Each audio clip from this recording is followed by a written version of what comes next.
Hi there. Hello, everyone. This past weekend we had our first nature sanctuary, wild sanctuary, um, and we are feeling our way into it.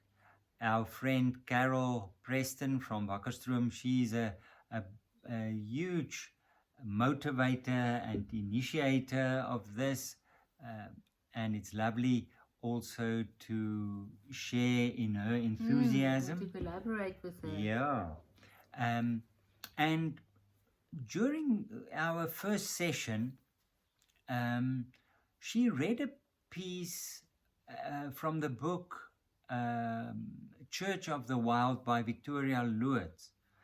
And we thought it might be good just to touch on that again. Yeah, I think before I read that, it's just also just again the purpose of spending quiet time in nature together as a group is And so. throwing it over um, um, almost coming from the angle of finding in that a sanctuary. Yes, a place where you meet God. Yes. Um, is to rediscover um, how we are part of nature Yes. and not something separate in the first instance, and how this is also a way that God can actually reach us through Yeah. our senses, through everything that we experience. So that's the purpose of this, to really spend time in God's first Bible. So Yes. Yes. yeah. The first scripture. Yeah, and That also almost to relearn how to read it, because in exactly. many ways we've lost that. Yeah. Yeah. Um, how to be present for God in nature. Yeah. Yeah. Yeah. So she talks about a phrase that she took from Terry Tempest Williams, and that is the term edge walker. And she says, "I see myself as an edge walker, wandering along the hemlines of the Christ tradition." And then a little bit further on, she says, "Maybe, perhaps you are an edge walker too.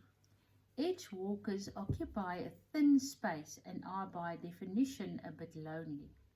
Most people inhabit the vast spaces on both sides of the edges, but those of us called to the thresholds, the edges between, live in this thin space and recognize one another when we meet." Mm. Mm. So, in other words, the image is take the Christian tradition or the Christ tradition, what she refers to, the Christian religion. It's this huge quantity, Yeah, or a vast entity. infrastructure of an entity. Yeah. I keep thinking about Tafelkop, Mm. the mountain here by us, which has this flat surface, and then the cliffs, straight down cliffs almost around it. And this vast flat space is where most people find themselves in the Christ tradition. Yeah. Yeah. How they were brought up, where they live, how they believe, how they practice their religion. They're there. And then on the edges, there's the edge walkers. Yeah. The people that sort of doesn't they don't feel at home very much more in the big crowd of the crowd, middle. because of many reasons, because of a growth towards a different God image, their connection with nature, to name just a few. There are more things that they are starting to ask questions, and they don't get the nourishment from that bigger space where they grew up in. So they find themselves not in that, but on the edges now. And we are talking in this case, because that is our tradition, we are talking about the Christian tradition, but it is the case in any tradition. Yes. There is this majority of people belonging to that tradition, and they don't question much. They do as their fathers did. Yeah, that's And for them they, that's sufficient. that's sufficient. Yeah. And they continue this tradition. It has been done before, and we continue in this. But the edge walkers, they say, but something's amiss. Shouldn't we look at this from a different angle? Shouldn't we explore even those things that's not part of our tradition? Mustn't there be conversation with people from other traditions and so on? So it's part of a tradition, but on the edge. Yes, and I think often when you're an edge walker, you wonder whether there's something wrong with you. Are you Yes. on completely the wrong course?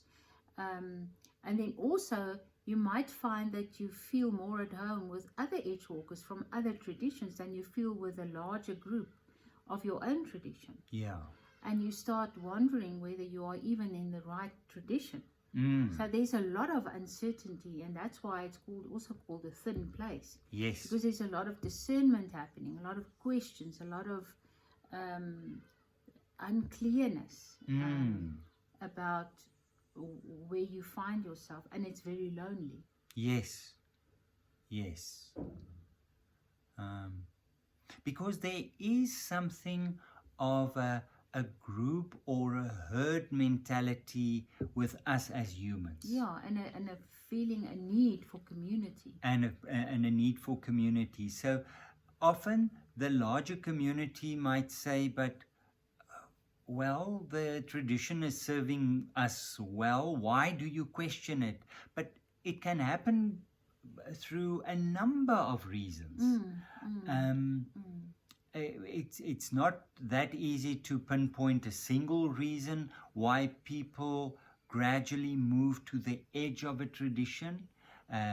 It might be that they've been hurt within that tradition. Because like Victoria says, she says she's on the edge of the Christ tradition, which has been a source of a lot of pain for her, but also has been a rich source of nourishment in her life. Yes. So it also went through stages. Mm. But at this stage, she is on the edge, and she asks different questions, and she looks at things differently. And what we are finding is that there are a lot of us that are actually on the edges, and that we often feel lonely. Yes. Yes. Yeah.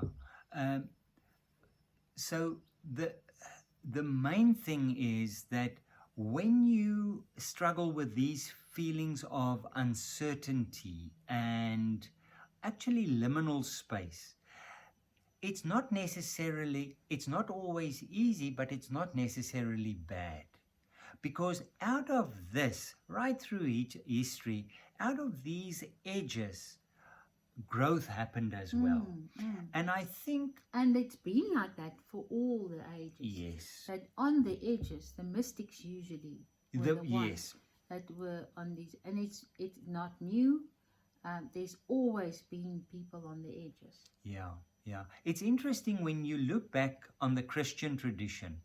Right there in the beginning, the church was starting to develop. They were finding their feet. It was a new experience for the first 2 centuries after the death of Jesus. So they were finding their route amidst all of this, and they settled into some sort of a tradition. But gradually there were a growing number of people who became dissatisfied in terms of how the tradition developed. And out of that developed the Desert Fathers and Mothers. Which were They were edge walkers. Like Jesus was an edge walker. Like Jesus was an edge walker. Jesus came into the Jewish tradition, and the large tradition being represented by the Pharisees and the scribes, and the majority of the people being comfortable within that tradition, and Jesus being an edge walker. He didn't leave the tradition. He didn't. but he was critical and he was looking at it and asking questions. Yeah.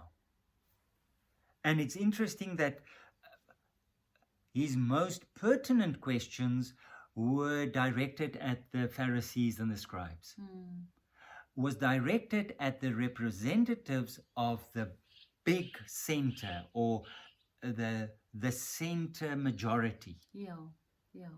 And the almost the representatives of that. Yes, Yeah. yes. And we have to say, it's just a general impression on many levels. Also, looking back on history, there has been major movements and shifts over the years. Say, for instance, from the Bronze Age to the next age, or from a more agricultural setting to the Industrial Revolution, things shifting and something new happening. And to a large degree, the general feeling is that we are again in such a movement. Something new is taking place. And it plays out in spirituality as well, and in the religious traditions. So what we find, and people attending our retreats, many of those people are still part of the Christian tradition, but there are also a lot of edge walkers finding their way in this period of transition, of something new announcing itself.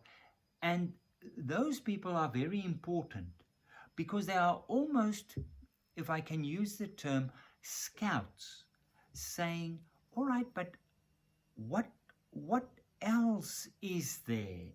Where's God present in other shapes and formats? And this whole thing of nature sanctuary and wild sanctuary, rediscovering, it's also not necessarily new discoveries, but also rediscovery. Yes, for sure.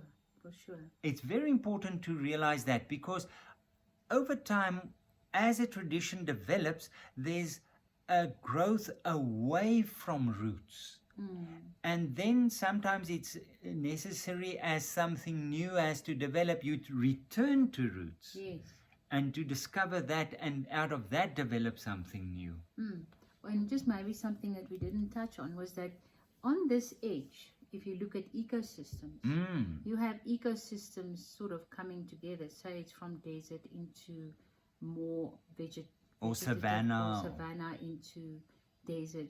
And they say that those interfaces are the most diverse and the most rich in and resilient because of all the diversity there. Yes. And often in terms of edge walkers, that almost interface with other edge walkers from other traditions also cause this very rich, diverse place of discovery, which is so exciting, really. And the edge walkers are the people that will dare to go there. Yeah. And I think it's also something that we feel called to do, is to provide a space where people who find themselves there can feel that they are not alone and that they are not weird or strange. Yes.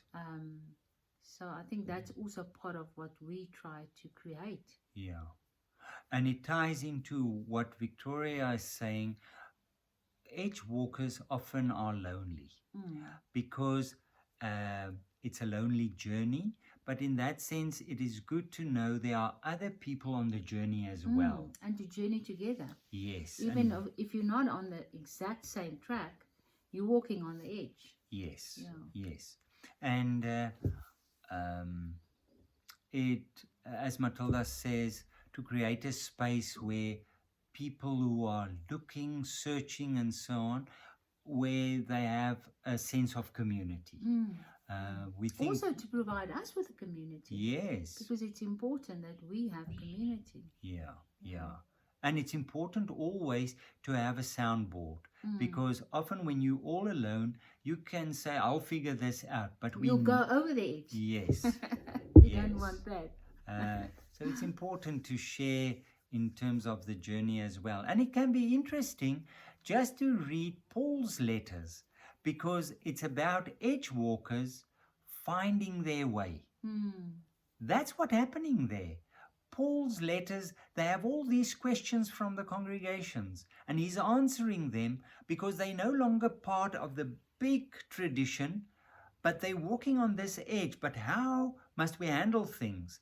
And Paul is writing to these edge walker communities, these little communities. Not only Paul, but the other letters as well, Peter and John and so on. So it can be interesting just to look at that as well. So it's a ongoing process, and we find it very interesting. We would love to hear from you and your opinion on this, and look forward to getting your responses. Keep well on that side. Bye-bye. Bye-bye.